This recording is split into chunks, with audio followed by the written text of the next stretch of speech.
Ito na. Di ba't meron po tayong Statement of Assets, Liabilities, and Net Worth?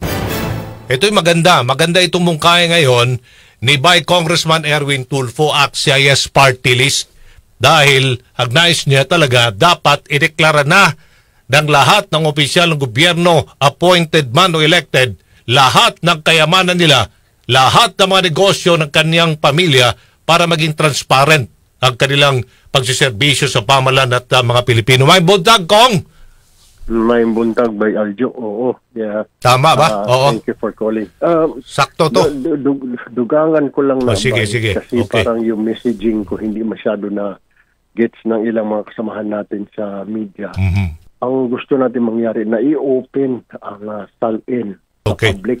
Mm-hmm. Kasi ngayon, parang covered ng Data Privacy Act yan. Ang gusto ko, pag government official ka, parang barangay captain ka, hangtod sa presidente, kailangan, pag gusto ni Juan Maria, i-search ang SALN mo, meron siyang access sa SALN mo para transparency, babay. Para makita ni, kunwari pagpasok mo, first term ka na congressman, ang property mo lang, may isa kang bahay na simple, may kutsi ka.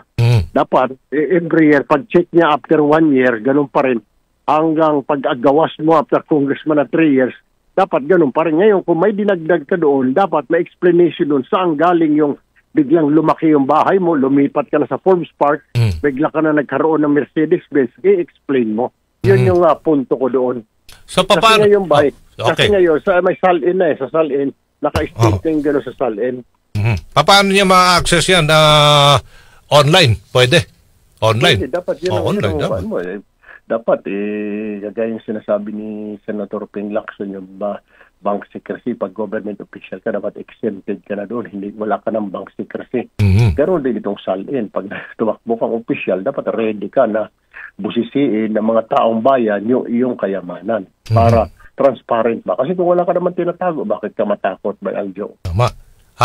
Pati na yung hindi lang peso account, dollar account? Kompleto sa Ricardo by Aljo. Pesos, dollar, lahat, mga ari-arian, mga diamond, mga alahas, mga bag, lahat kompleto. Pati sinturon mo, kung mayroon ka diyang mga high-end na sinturon, ideklara mo na rin. Musugot. Huwag lang yung mga fake. Kasi kung mga fake, hindi naman not counted yun. Kaya dyan lang yung sa Green Hills o Divisoria. Ang tanong dyan, musugot ka, sir? Papayag ba lahat? Mukhang papayag ba sila? Pag nakalusot tayo dito ba, sasabihin ko para sa atin din ito. Kasi mga tao nagdududa sa atin mga politiko na sinasabi nila mga kawatan ng politiko. So, that's the only right way by Aljo para may pakita natin, transparent tayo. Oo.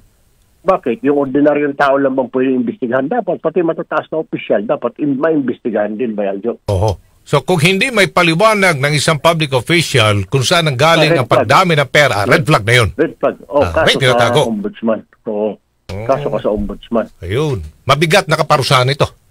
Ay 12 to 20 years in a perpetual disqualification. Ayun. Sus, purbida. Kasi ang SALN natin, hanggang ano pala ito, Kong? Hindi lang asset mo, kundi asset ng iyong asawa, asset ng iyong mga anak na 18 years old pababa na hindi pa kasal. Dapat nakadeclare yan. Ang gusto ko by Aljo, open na yan kay Juan, kay Maria. Kunwari, kahit estudyante, may research niya kay Erwin Tulfo. Tignan niya doon sa i-enter niya sa Google. Makikita doon. Yan ang property ni Erwin Tulfo. Worth 1 billion siya o 100 million o 10 pesos o 100,000 dapat nakalagay na doon. Oho. So lahat ito barangay official, miyembro ng polis, o yan, militar, gabinete, lahat na ito. Kasama. Lahat, lahat. Pagka government official, appointed or elected, lahat kasama. From barangay captain all the way to the President of the Republic. Ito, Presidente pa. So ito, kapag may sabatas ito, pag may sabatas ito, magiging effective na yata ito sa susunod na pampanguluhan. Ang problema lang kung lulusot yan. Maraming kumontra. Maganda ito. So, parang ayusin lang natin itong SALN. Exactly. Na hindi na siya isama sa Data Privacy Act. Okay. Open to everybody. Yes. Kumusta naman ang kampanya niyo ngayon? Saan kayo pupunta ngayon? Pabalik na tayo ng Manila kasi bukas, dyan sa Maynila, yung proclamation rally naman bukas. yan sa Oh. Metro Manila. So, pabalik na tayo, pasakay ka ng aeroplano, going back to Manila ngayong umaga. Bayaljo. Kumusta ang kampanya sa Davao, sir?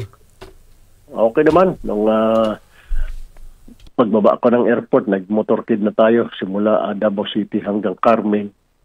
Very warm naman ang reception ng mga tao. So, expected na medyo, siyempre, balwarte ito ni PRRD. Yung reception, pero I was so surprised, kaya magpasalamat sana ako, Bay, with your permission. Nagkasalamat sa mga nagsalubong sa ako, mga nagkaway, mga nagpa-flying kiss, daghang salamat ng taon. Daghan? Very much appreciated sa inyong ipakita na emotions. Kung ba, hindi nila alam, taga Davao Oriental din kayo, di ba, Kong? Oo, taga Davao kaya po. Exactly. Oo. So, ano mo ni Dayon dito sa Davao Oriental? Oo, magbalik siguro mga next month, Bayaljo. Okay. Sige, sir. Okay. Dagang kay salamat, Dagang salamat, Kong. Bay. Dagang salamat, amping-amping. Congressman by Erwin Tulfo, AXIS Party List. Good morning. Good morning. Si Aljo Bendijo sa DCXL News. Oh,